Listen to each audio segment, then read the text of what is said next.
This creamy, rich, nutritious sweet potato curry is so easy to make that it is going to be your new favorite recipe. If you have been bored of just baked or boiled sweet potatoes and are looking for new and interesting ways to eat them, then this is a recipe that you must try. I'm Shrikant Singh and welcome to our channel Happy Bellyfish. Sweet potatoes are not related to potatoes in any other way other than the fact that they both grow underground. But while average potatoes are nightshades, sweet potatoes are not. Sweet potatoes are also higher in fiber compared to regular potatoes, and the orange ones are a good source of beta carotene. And not just that, these humble vegetables are also an excellent source of vitamin A. So if you're trying to avoid nightshades and want to also not eat regular potatoes for whatever reason, and you're still craving starchy and comfort foods, then this dish fits your bill without turning you into a couch potato. The good thing about this recipe is that the same curry base that we'll make today,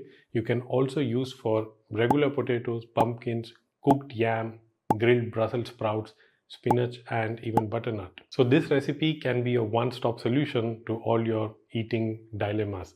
Now, if you're excited, let's begin with the recipe. The main ingredient in this dish is the sweet potato, and I'm using one which weighs around 600 grams. Peel and cut the sweet potato into large chunks. Now, sweet potatoes can be white, yellowish, or orange in color inside, and the cooking time and the texture will vary depending on the variety. The white sweet potatoes have a creamier texture when cooked, so if you're going to use the one like I am, then keep the chunks larger. Once you have cut these sweet potatoes, put them in water, because if you don't, then it will be exposed to air and it will darken into a brown or black color on the outside. To prepare the curry base, take one medium-sized onion weighing around 120 grams and chop it finely. Red onions give a lot more flavor when you cook with them in comparison to the white one, so I prefer these. Take two small or one medium-sized tomato and chop it fine. Now, if you do not have fresh tomatoes, you can use half a cup of tomato puree or 2 tablespoons of passata or tomato paste. Do not use ketchup though, because it also has other ingredients in it. Peel a thumb-sized ginger and chop it fine. You will need about 1 tablespoon of finely chopped ginger. Peel some garlic cloves and chop it finely. You will need about 1 tablespoon of it. Chop these ingredients fine because we are not going to make a paste out of it. We'll cook it long enough so that it dissolves in the curry that you are making. Adding lemongrass to this dish will give a lot of floral aroma and flavor. So take 1 stalk of lemongrass, any size, peel the exterior hard skin and cut the stem at the bottom. When I use lemongrass in a curry, I beat the lemongrass with the blunt edge of a knife, and this helps in releasing the juice better. Tying a knot like this will also help the fibers of the lemongrass from scattering when it's cooking. So the preparation is all done, and now it's time to cook. So take a large stainless steel pan on medium heat and add 2 tablespoons of coconut oil. Add a 2-inch piece of cassia or cinnamon and the lemongrass and cook for about 2 minutes. You will feel the aroma get stronger, and that's when you will add the chopped onions. Stir it a bit and then add the ginger and garlic. In this recipe, we do not want to brown the onion, so cook on medium heat until the onion turns soft and translucent, as you can see. Now add the tomatoes and cook for about 5 minutes or until it becomes pulpy. You might need to add a little water from time to time, and this will prevent the ingredients from burning or sticking to the pan. So the paste is cooked. Now let's add some spices. Add 1 tablespoon of coriander powder, half a teaspoon of turmeric powder, 1 teaspoon of Kashmiri red chili powder, and if you like it more spicy, you're more than welcome to add some more, and half a tablespoon of salt. Stir the ingredients so that they do not burn, and if necessary, add some more water again. Add very little water, like in tablespoons. Don't pour the whole jug inside. Continue to cook for about 2 to 3 minutes.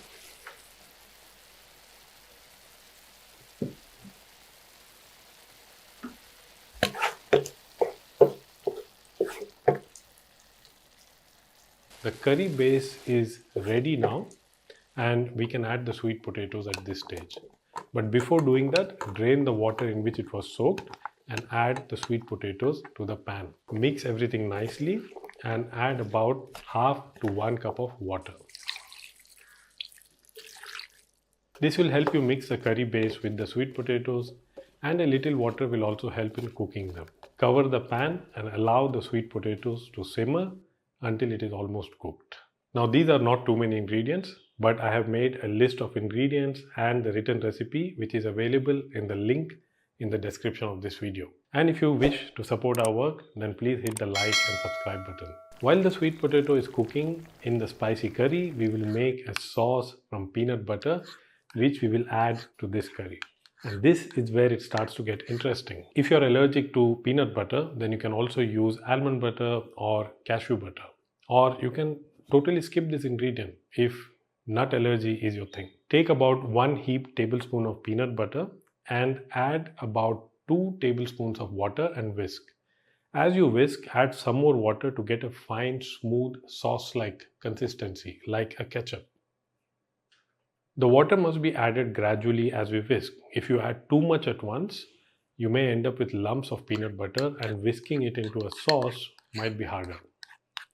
About peanut butter, if you're buying it from a store, then make sure you check the label for the ingredients. It must be just made with peanuts, and no other ingredients like salt and sugar must not be there in it. Now check the sweet potatoes. It is nearly cooked and it's not mushy. The knife gives in with a gentle push. Now it's time for you to add the peanut sauce to the pan. Give it a stir, and if you wish, you can add about half a cup to 1 cup of fresh green peas. This will boost the nutrient value of the dish and will also give a contrasting color and appeal to it. If not green peas, you can also add cooked chickpeas. You can call it a day and say that the dish is ready.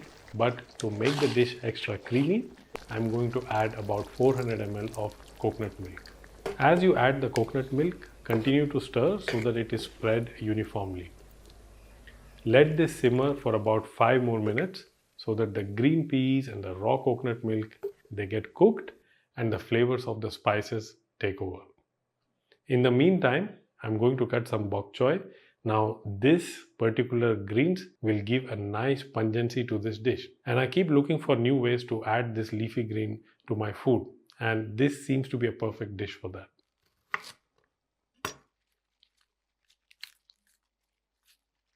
Chop them into chunks and then add it to the curry. Everything in this dish from the point of adding peanut butter is optional, but adding peanut butter, coconut milk, green peas and leafy greens makes it kind of a one-pot wonder that you can say is almost a complete meal. Even cooked meat or cooked sausages can be added to this dish if you are an omnivore, or tofu and tempeh or any other legume if you are a vegan. So you can be very flexible with what you're adding to this curry base, not just sweet potato. The dish is ready, so let's add some final finishing touches to it. Garnish the dish with some freshly chopped parsley or coriander leaves if you like them, and also add some chopped tomatoes. I usually eat this with rice or bread that I get from the local sourdough bakery, but it tastes great with almost anything or even on its own. It's a very soothing dish where the flavor of any spice or ingredient has not gone to extreme ends to make you jump. But you must remember to keep the curry thick and creamy. Do not water it down with a lot of water and turn it into a soup. Now if you're going to try making this and have any questions about the ingredients or any variations, please write them in the comment section and I will do my best to answer. I hope you have enjoyed this video. Do check out our other recipes and I'll see you soon with a new one.